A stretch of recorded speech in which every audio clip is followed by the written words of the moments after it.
Good afternoon, everybody. I apologize for my tardiness. We had some technical difficulties, as you could see, but I think we are ready to rock, so let's get to it.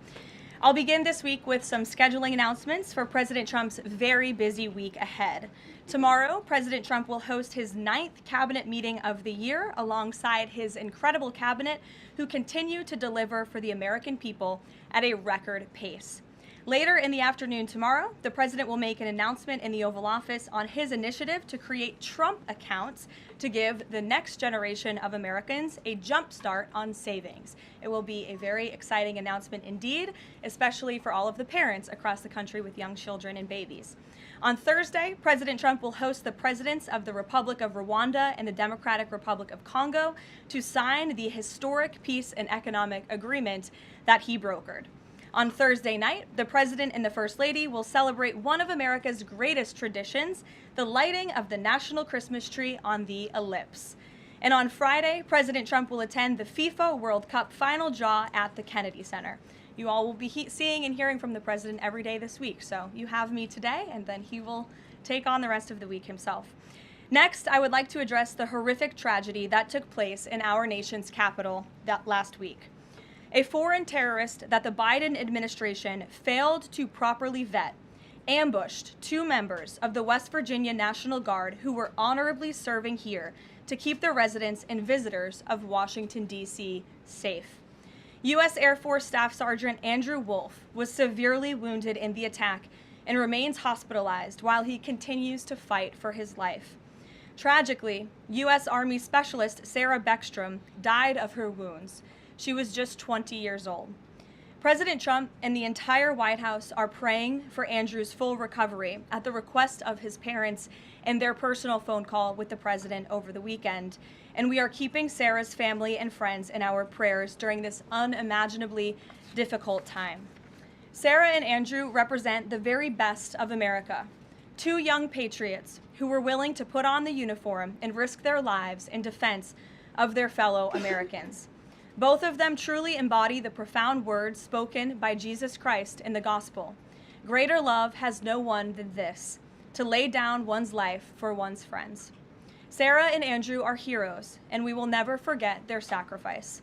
That means ensuring the monster responsible for this atrocity is prosecuted to the fullest extent of the law and faces the most severe punishment possible. It also means reckoning with why this atrocity was allowed to happen in the first place, so that it may never occur again. Here are the facts. The terrorist who gunned down American soldiers blocks away from the White House in an ambush was an Afghan national who was flown into our country by Joe Biden's administration in September 2021 in the chaotic wake of their botched withdrawal from Afghanistan. One of the most embarrassing moments in the history of our great country. Joe Biden's historic failure in Afghanistan continues to haunt this country and our men and women in uniform. Not only did this surrender lead to a suicide bombing that killed 13 American heroes in Kabul, but now National Guard troops were shot on U.S. soil by the same kind of enemy. We continue to live with the deadly consequences of Joe Biden's horrific leadership. Nearly 100,000 Afghans were recklessly released into the United States with little to no vetting. There was no regard for the disorder and violence that this would unleash on American communities and American culture. Reportedly, thousands of these strangers and unknown individuals were flagged to the Biden administration for national security, public safety, and fraud concerns. But the terrifying truth is that the Afghanistan debacle is just a small part of Democrats' complete and total betrayal of the American people during the Biden years. The tragedy that we just witnessed the day before Thanksgiving is a reminder that untold thousands of terrorists, gang members, and criminals were invited into our country and remain here to this very day. The border is now secure, thanks to President Trump, but the threat in our interior remains real and urgent. These public safety threats are already inside our land. And President Trump was elected on a promise to find and remove them. And he has already taken significant steps and made significant progress towards fulfilling this promise. But there is more work to be done because President Trump believes that he has a sacred obligation to reverse the calamity of mass, unchecked migration into our country.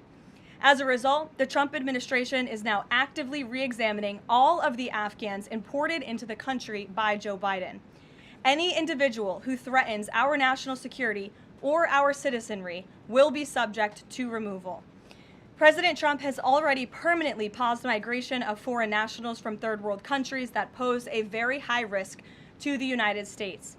For too long, past American presidents supported self-destructive immigration policies that allowed foreigners who outright hate our country and have no interest in assimilating into our culture. They've allowed these individuals to flood peaceful American communities. This disastrous approach has drained our welfare program, driven up the cost of housing, suppressed wages, and jeopardized the safety of law-abiding American citizens. In fact, according to a new bombshell report from the New York Times, Somalian migrants in Minnesota have defrauded nearly $1 billion in taxpayer-funded benefits under Democrat Governor Walz's leadership. President Trump is putting an end to this dangerous America Last approach. His position is rooted in common sense. In the wake of last week's atrocity, it is more important than ever to finish carrying out the president's mass deportation operation. America cannot allow millions upon millions of unvetted illegal aliens to be rewarded with amnesty after they broke our nation's laws to come here. They must go back to their home countries. It is also essential to immediately address the massive fraud and corruption that has been going on for decades in other aspects of our immigration system, most notably when it comes to asylum claims. Millions of people who have come here under false pretenses are told blatant lies now enjoy temporary legal status. President Trump is ending this scam as well, and I would point out that the Democrats have tried to block this administration from doing so at every turn with lawsuit after lawsuit. The hard truth is that even when it comes to our legal immigration system, past presidents have failed to ensure that all prospective citizens love America, will add value and contribute to our communities, and will assimilate into our culture. Leaders have a duty to defend and advance the interests of their own people, not foreign nationals. Leaders also have a duty to preserve the integrity and character of our nation's national identity. That is why President Trump is more committed than ever to fully restoring American sovereignty by keeping our borders secure, removing all illegal alien invaders, and rebuilding a legal immigration system that makes sense and benefits our country. President Trump has no higher responsibility than to defend our homeland and our people, and he will never waver in doing so. With that, I will open it up to questions, and we'll lead today with Isabel Brown, who is in our new media seat. She's a very popular face on television these days. She's built a great independent media podcast and platform with the Daily Wire, and I appreciate your being here, Isabel. Thank you for being here. Caroline, appreciate it and appreciate the briefing. Many Americans, in light of these recent events that you just mentioned, are starting to say that we are being invaded as a country, culturally and logistically when it comes to immigration. And we know that immigration without assimilation is indeed invasion. So given the recent remarks from Vice President Vance on a college campus about dramatically reducing legal immigration to address some of this crisis, and President Trump's Truth Social post last week about individuals who may be non-compatible with Western civilization, are there any conversations happening or plans being made behind the scenes for the administration to implement at least a temporary immigration moratorium, for example, in light of what the American people might be calling for? So, Isabel, it's a great question. I think I spoke a little bit to the heart of your question in my opener there. I would add that the Trump administration has done more to limit migration, both illegal and legal, than any administration in history. And I'll just walk you through some of the actions that we have taken thus far. Number one, the Trump administration issued a travel ban for 19 countries, including Afghanistan, special immigrant visas, which is a legal pathway to get here, which we know many Afghans have utilized to come into the country, have now been paused since the tragic shooting last week. Refugee admissions were suspended for Afghans from this administration on day one, and refugee admissions into the country right now are essentially at zero, with the exception of Afrikaners fleeing persecution in South Africa. The State Department has also heightened their scrutiny and vetting of all visas and have revoked visas, as you know, for those who do not align with our country's national interests. The Secretary of State has the right to do that, and we've taken unprecedented action to do just that. We are also now pausing all asylum adjudications for additional vetting as well. And so additional actions I don't have to read out for you today, but I would just remark that the president has made tremendous progress on this front, and it's why it's so crucial that we not only secure the borders, which the president did in record time. We have 0 illegal aliens entering into the country month after month, but we also are taking a look at those who are already in the interior of our country and removing them if they are here illegally, and also taking a look at these visas. Again, having a visa in the United States is not a right, it is a privilege. And the Secretary of State, if you are deemed contrary to our country's foreign national interests, has the right to revoke that privilege. Thank you. Gabe. Thank you, Caroline. Excuse me. Regarding Venezuela, the president said yesterday that Secretary Hegseth had denied that second strike, the reported second strike on an alleged drug vote on September 2nd, the secretary said to the president that didn't happen. But to clarify, I just wanted you to clear this up. In his social media post, Secretary Hegseth didn't go into details about that strike. He just said U.S. operations in the area were lawful, and he said that the story and media reports were fabricated. So to be clear, does the administration deny that second strike happened, or did it happen and the administration denies that Secretary Hegseth gave the order? The latter is true, Gabe, and I have a statement to read for you here. President Trump and Secretary Hegseth have made it clear that presidentially designated narco-terrorist groups are subject to lethal targeting in accordance with the laws of war. With respect to the strikes in question on September 2nd, Secretary Hegseth authorized Admiral Bradley to conduct these kinetic strikes.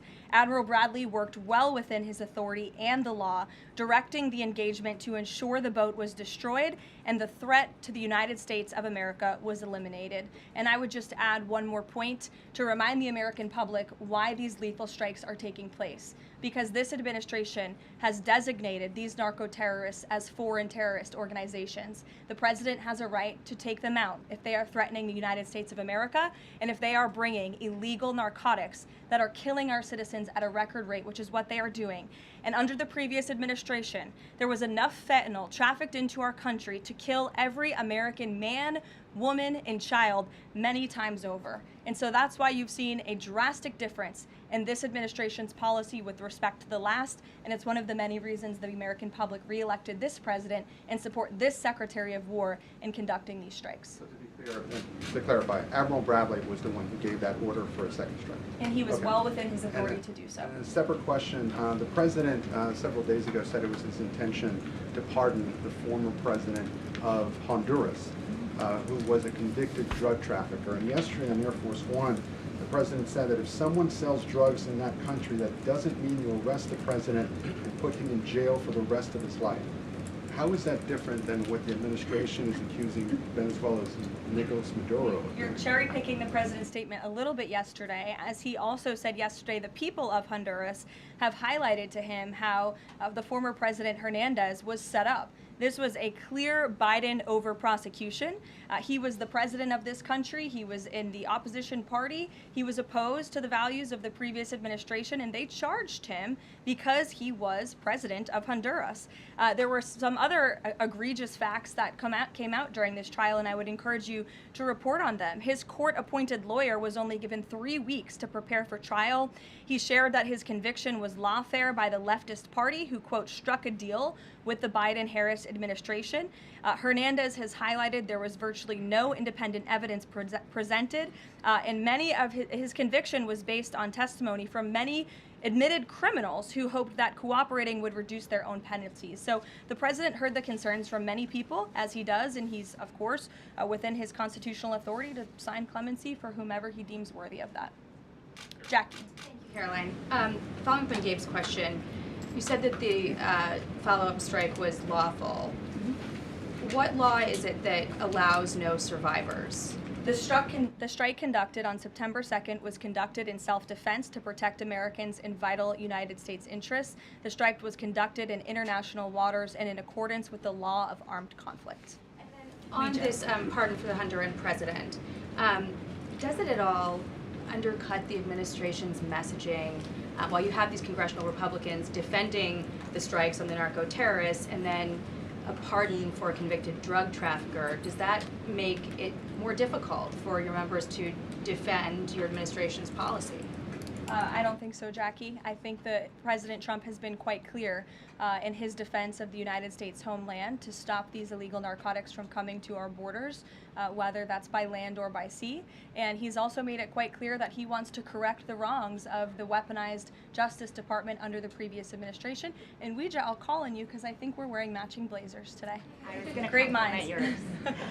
Thank you, Caroline. Sure. So just to be clear, to clarify on Jackie and Gabe, did Admiral Bradley order that second strike because there were still survivors after the initial strike? Again, as I read for you, Admiral Bradley worked well within his authority in the law. He directed the engagement to ensure the boat was destroyed and the threat of narco-terrorists to the United States was completely eliminated. So was the initial order from Secretary Hegseth, everyone be killed, and did that come from President Trump? I saw that quoted in a Washington Post story. I would reject that the Secretary of War ever said that. However, the President has made it quite clear that if narco-terrorists, again, are trafficking illegal drugs towards the United States, he has the authority to kill them. And that's what this administration is doing. And can I Danny? follow up on the MRI? Because President Trump Sure. yesterday said that he would release the results of his MRI.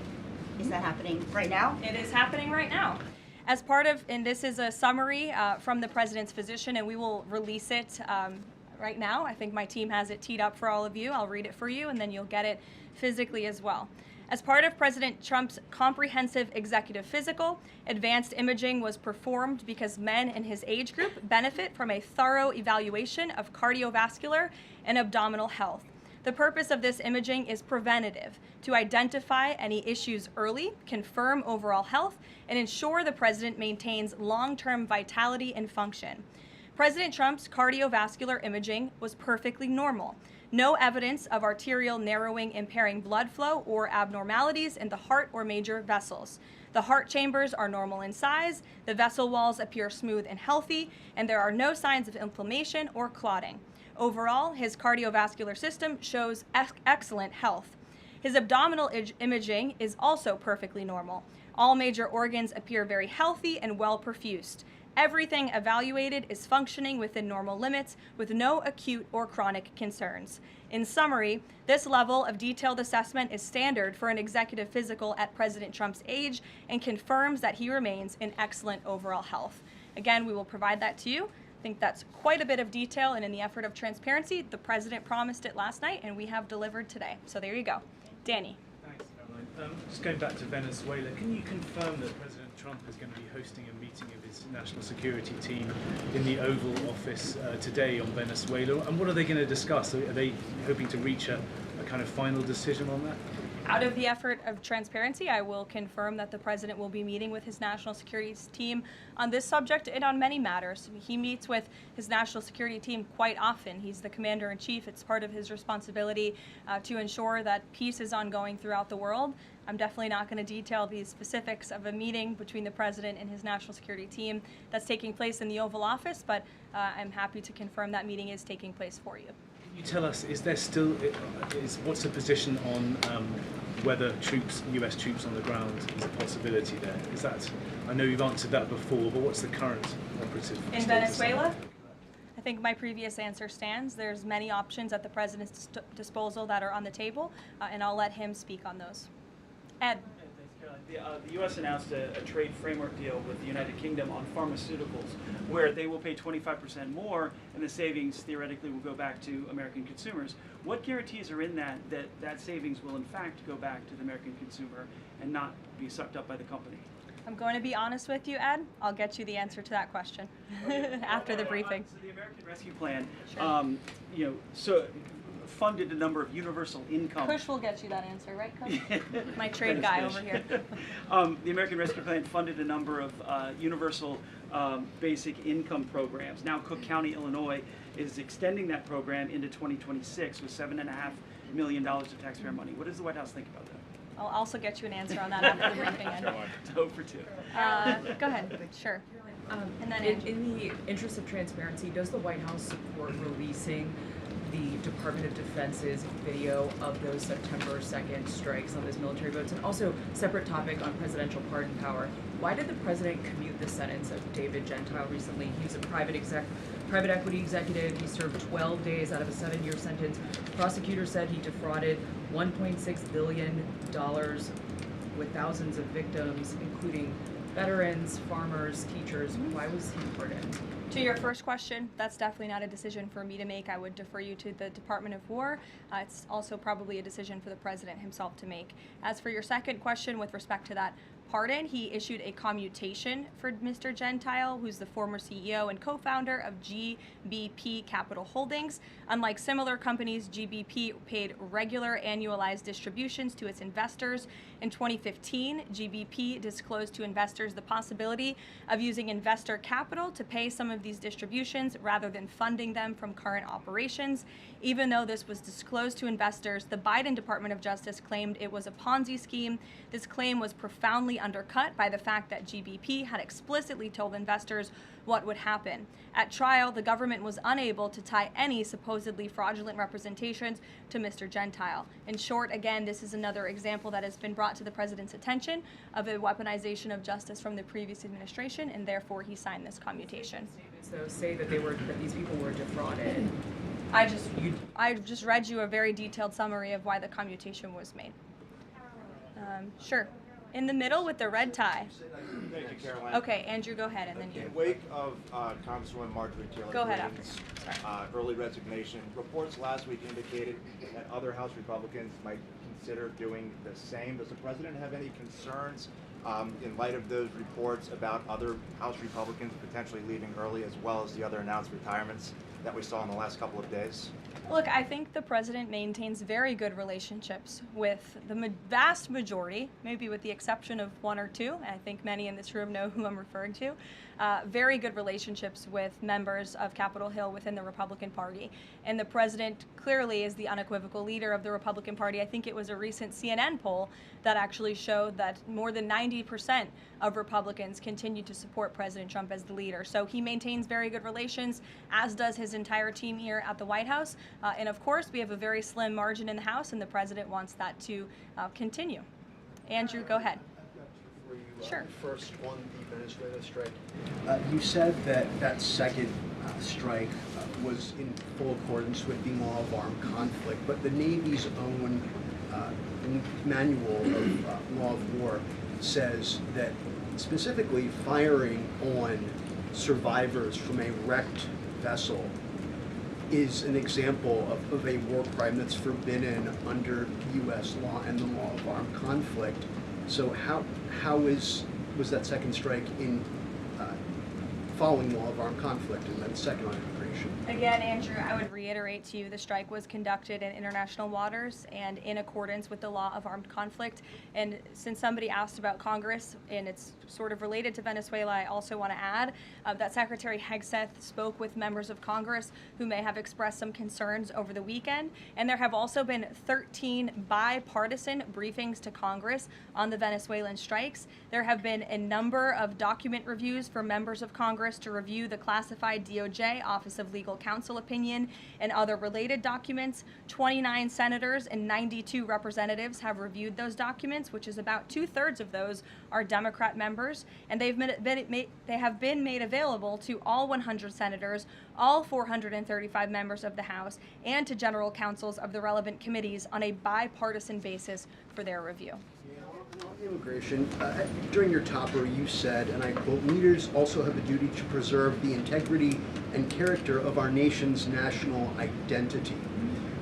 Can you explain what you mean by our nation's national identity and integrity and character, and how would refugees, people coming from war-torn places who are seeking a safe haven in America, like many of our forebears in this room, not add to our nation's integrity and character of our national identity? I'll tell you what does not add to our nation's character and integrity. is refugees who come here under the alleged plight of asylum and fleeing persecution, and then come to the United States to abuse our system and rip off American taxpayers. And as I pointed out, the New York Times, to their credit, it was about 6 months too late, but they did write about how Somali immigrants in Minnesota have been ripping off American taxpayers. In fact, 86 people have been charged in a rampant and widespread fraud scheme spanning multiple programs in Minnesota. Of those 86, 78 of those people are Somali, 91% of them charged. So far, 59 of those people have been convicted for their roles in fraud plots that have stolen $1 billion from taxpayers. In one scheme, and this is egregious, a nonprofit and its affiliates with these Somali migrants claimed to have fed tens of thousands of American children during the pandemic. They were reimbursed for those meals by taxpayers. However, federal prosecutors found that almost all of those meals were never even delivered to hungry children. In fact, those organizations' leaders spent the money on houses, luxury cars, and real estate in Turkey and Kenya. Another scheme involved hundreds of organizations who were reimbursed for services that were supposed to help people at risk of homelessness. Once again, those services were never provided. All of this has happened under Democrat leadership in a Democrat-run state, where these refugees, these migrants are coming to the United States. They are abusing our system. They are draining our resources that should be going to law-abiding, taxpayer-funded, tax-paying Americans. And this president is not going to put up with it anymore. Rachel. Thank you, Caroline. Just to follow back up on the Washington Post reporting, so much of the concern from Democrats and Republicans is focused on the survivors. Why won't the administration either confirm or deny or reveal whether or not there were survivors after that initial first strike? And what imminent threat would two survivors pose who were clinging presumably to the wreckage of that boat? Again, as I said, I think you guys are sort of not listening fully to the statement I've provided. Admiral Bradley worked well within his authority and the law, directing the engagement to ensure the boat was totally destroyed and the threat to the narco-terrorists, to the United States, was eliminated. And for any further questions about his thinking, I would defer you to the Department of War. I obviously wasn't in the room for these. Just to follow up, Caroline, just on the administration's policy when it comes to survivors, was there a change in policy after this strike on September 2nd? The Washington Post is reporting that these two survivors were killed after a second strike, but then in October, two people were rescued and returned to Colombia and Ecuador. So was there a decision that was made to handle survivors differently after these strikes? Not to my knowledge, no. Steve. The president confirmed that he spoke to the Venezuelan leader. Are you trying to negotiate his departure? Is there an asylum deal under work? President, as you know, last night on Air Force One, he said, I don't want to comment on that, but I did speak to him in the effort of transparency. So there you go. You got your confirmation. I'll let him speak further if he wishes to on the details of that conversation that took place.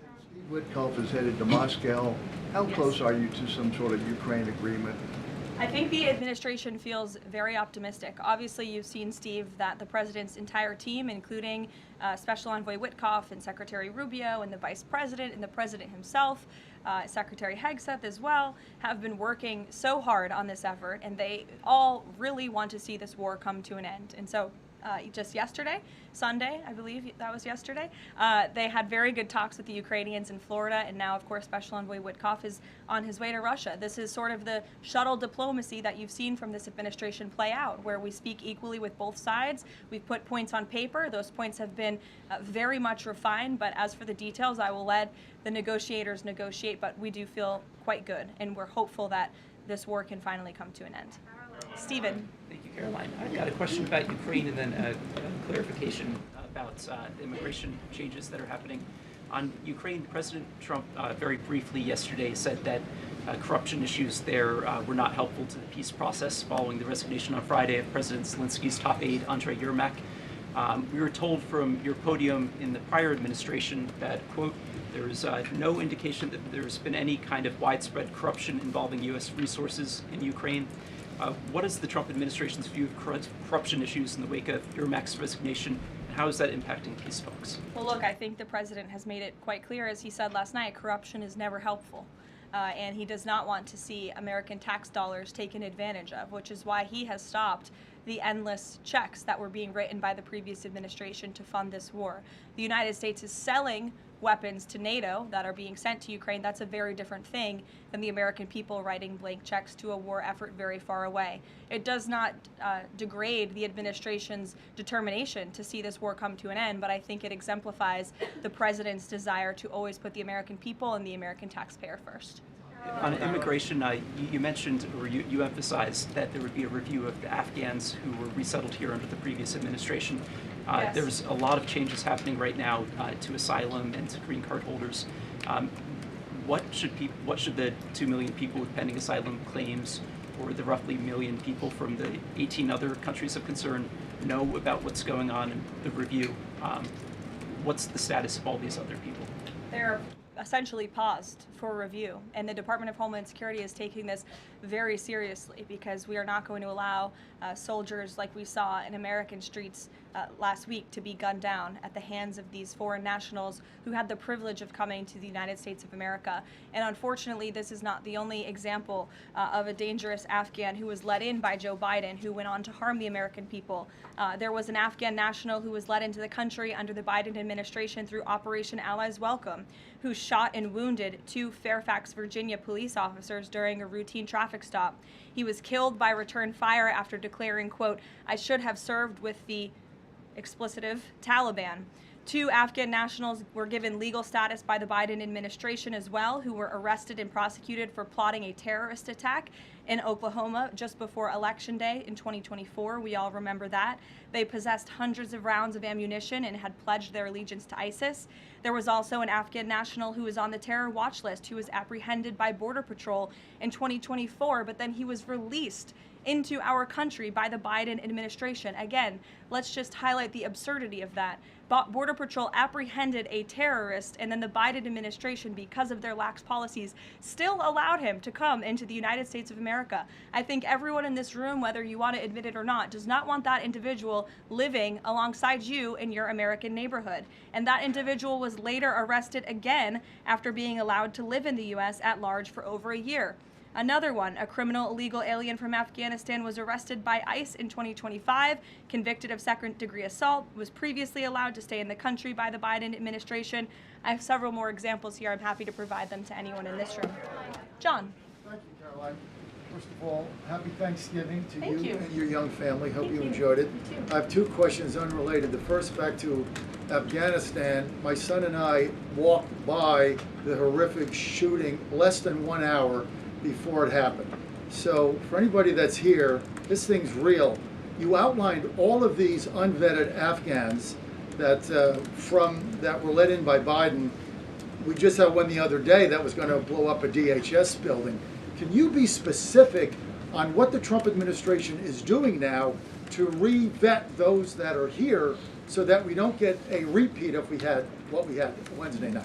Sure. I can tell you 2 top-level things, and I would defer you to DHS for more of the specifics, as of course they are leading this effort, and I can assure you Secretary Noem is on the ball. I've spoken with her and her team, and they have an all-hands-on-deck effort to having resources go towards this. But we have paused all asylum adjudications, and then of course the special immigrant visas, which we know many Afghans utilize to come into the country under the Biden administration, have also now been paused. And I would just point out one more time that the Biden administration was responsible for the original sin that led to this tragic killing last week, the botched withdrawal from Afghanistan. He was responsible for Operation Allies Welcome, which is something that this White House and the people behind this podium in the last administration fully and wholeheartedly embraced. And they assured the American people there would be no risk or no harm to them. And as I just laid out for you in those many examples, that unfortunately and tragically has not turned out to be the truth. Just ask the families of these 2 brave National Guardsmen, one who is no longer with us and one who continues to fight for his life. So I know the president is wholeheartedly focused on this effort, and I think unfortunately these events do remind us why it's so important that the president's mass deportation operation continues. With that, follow up. The White House today launched a new fake news portal, which I found interesting. What is your objective with that, ultimately? And are you going to name the news networks? And are you also going to name some of the correspondents, some which may be here today? yes. We are. I'm glad you noticed. Much to the dismay of some of your colleagues in the room, John. And I think it goes to our original promise on day one to hold the media accountable, because unfortunately, and we deal with this all day, every day around here, there are so many fake stories that are unfortunately written that have inaccurate characterizations of meetings that took place, and it's all based on anonymous sourcing. And you know, the standard for journalism, unfortunately, has dropped to such a historic low in this country. And again, we deal with it every day, where you can have an anonymous source who has no idea what they're talking about, zero credibility, call up a reporter in Washington and say, hey, I heard this, and then the next thing you know, it's on the front page of the New York Times. It's really incomprehensible. We appreciate the journalists, some of those who are in this room who do reach out for comment, who try to get things right, and there are some that remain. But overwhelmingly, the fake news that we see pumped out of this building on a day-to-day basis, it's honestly overwhelming to keep up with it all, and to constantly have to defend against these fake news and these attacks. And I will point out one fake news story over the weekend before I let you all go, from the New York Times that took about 1/3 of the president's daily calendar and his daily schedule and said that he's doing less than he did in his first term, or he might not be fit for the job. That is unequivocally false, and it's deeply unfortunate that this story was written by the same outlet and the same reporter who wrote this: Biden is doing 100% fine after tripping while boarding Air Force One. Oh, same outlet, same reporter who wrote that President Trump is not fit for the job. Are you kidding me? You all see him almost every single day. He is the most accessible president in history. He is taking meetings around the clock. Another one. Biden declared, quote, healthy and vigorous after his first presidential physical. I don't see headlines like that too often about this president. Again, same reporter, same outlet who wrote falsely over the weekend that President Trump is not fit for the job. I can assure you he absolutely is. You all see that with your own eyes on a daily basis, and the president's physician has now given you all 3 detailed reports on the state of the president's health. So with that, I will leave you all and we'll see you tomorrow. Thank you. Thank you, Caroline.